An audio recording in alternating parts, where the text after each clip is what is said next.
دلته داسې یو نظام راغی چې موږ ته له ځان سره خوشحالۍ راوړي، موږ ته له ځان سره د آبادۍ زیری راوړي، دلته موږ ته هوسایي خوشحالي له ځان سره راوړي. زه وایم ګورې، نن افغانستان له شرقه تر غربه یو فکر ده، یو ورورګلوي ده، یو قرابت ده، یو وطن پرستي ده.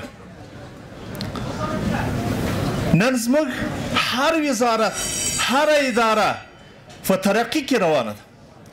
زه دا د چیلنج په ډول وایم چې د اسلامي نظام چې راغلی دی، کومه یوه اداره داسې ده چې هغې پرمختګونه تر پخوا نه دي کړي.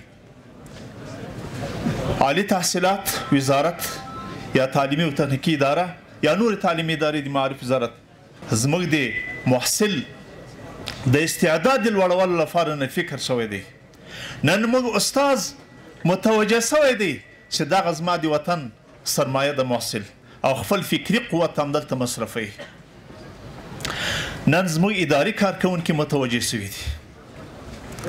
نن الحمدلله په هر اداره کې، په هر دغه کې موږ پرمختګونه لرو.